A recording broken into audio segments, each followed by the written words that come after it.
আমার নবীজির জীবনে কোনোদিন তার জন্মদিন পালন করেন নাই। ভাইরে আমার, আমরাও যে আমাদের সন্তানদের জন্মদিন পালন করি, জন্মদিন পালনের কোনো ভিত্তি নেই। এটা কোনো সওয়াবেরও কাজ না, সওয়াবেরও কাজ না। এই জন্মদিনটা আসলো কোত্থেকে? যেহেতু প্রাসঙ্গিকতা এসে গেছে, 2-4 মিনিটের ভিতরে আমি সেটাও বলছি।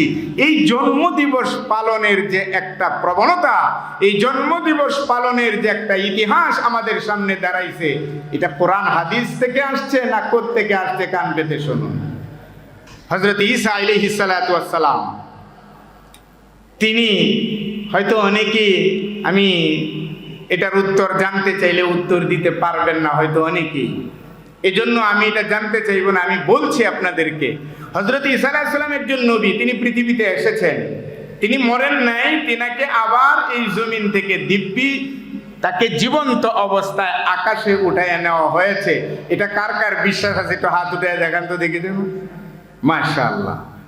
এটা অনেকে বিশ্বাস করে না। অনেকে বিশ্বাস করে কি, খ্রিস্টানরা ঈসা আলাইহিস সালামকে শুলিতে ঝুলায়া, এরপরে কি হয়ে গেছে, তার ফাঁসি হয়ে গেছে, শুলিতে ঝুলা সে মারা গেছে, এটা তাদের ধারণা।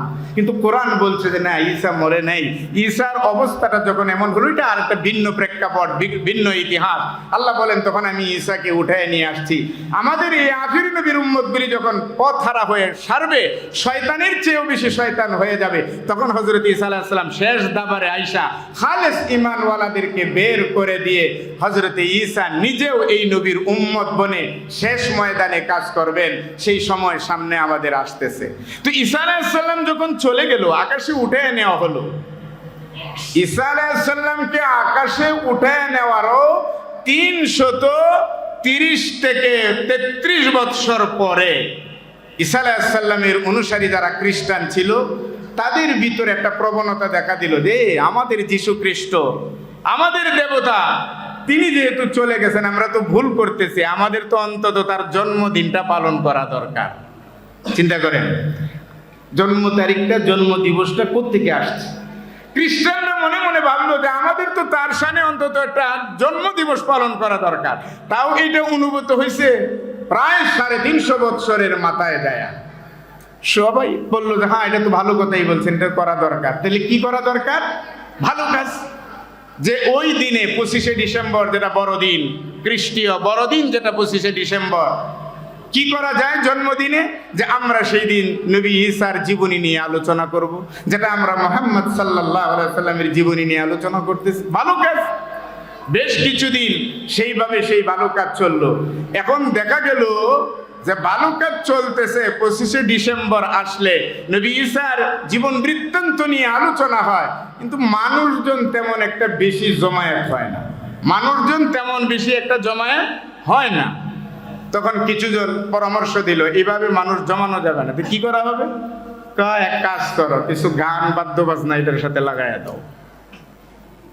চিন্তা করেন, কিছু গান বাদ্য বাজনা লাগাই দাও, তাহলে কি হবে? যে মানুষ আসবে। ঠিক তাই করা হলো, সংযোগ করা হলো, মানুষ কিছু বাড়ছে, কিন্তু তুলনামূলক এখনো আশা যতটুকু ছিল ততটুকু হয় নাই। তখন আরেক দলে পরামর্শ দিল, তাহলে এক কাজ করো, এর ভিতরে ড্যান্স, নাচ, এগুলি যোগ করো। কি হবে? যে মানুষ বাড়বে। ঠিকই দেখা গেল, যখন এইগুলি হয়ে গেল, গান বাদ্য বাজনা নাচা নাচি সব 25শে ডিসেম্বর ওরা শুরু করলো ঈসা আলাইহিস সালামের জন্মদিবস পালন করে। এখন এই নাচ গান ড্যান্স সব কিছু যখন জমজমা, এখন ঠিকই মানুষ জায়গা দিতে পারে না মানুষের জমায়েতে। অনেক পুরনো ইতিহাস টানার অর্থ হলো কি, আমাদের কিছু এই উম্মতের নামে কিছু গর্দভেরা, এবার এই ভাষাই বলতে হয়, যদি বুঝ থাকতো।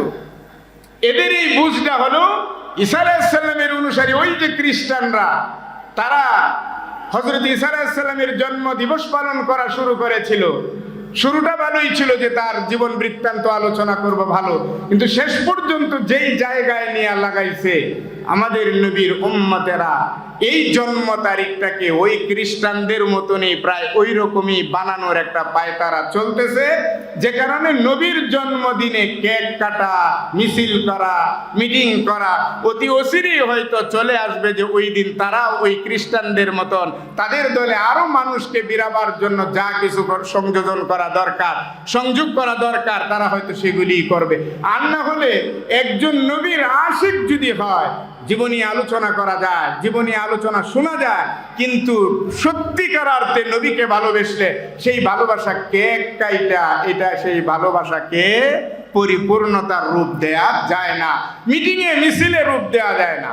নবীর আশিক যদি হওয়া যায় তাহলে দেখা যাবে যে নবী যেগুলিকে ভালোবাসতেন ধীরে ধীরে এইগুলির ভিতরে সে চলে আসবে, এর বাইরে যাবে না। মিছিল করতেছে, কেক কাটতেছে, টাকা পয়সা খরচ করতেছে, মুখের ভিতরে দাঁড়িয়ে নেই, তারপরে লেবাসের কোনো ঠিক নেই, কথাবার্তার কোনো ঠিক নেই, চরিত্রের কোনো মাপকাঠি নেই। কি বলবেন তাদের? এরা আশেকে রাসূল।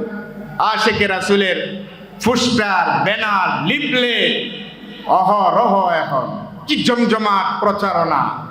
এই প্রচারণা আমাদেরকে এটাই বোঝায় নবী ঈসা আলাইহিস সালামের অনুসারী খ্রিস্টানেরা যেইভাবে নাকি তাদের সেই নবীর আদর্শকে যেই জায়গায় নিয়ে ঠেকাইছে, আজকে যারা রাস্তায় স্লোগান দিয়া, আজকে যারা কেক কাইটা, আজকে যারা নবীর জন্মদিনে বিভিন্ন উৎসব কইরা নবীর সাথে ভালোবাসার সখ্যতা গড়ে তুলতে চায়, তাদের এটা ভালোবাসা নয়, বরং ওদের মতন প্রতারণা ছাড়া আর কিছুই না। কথা বলেন ঠিক না?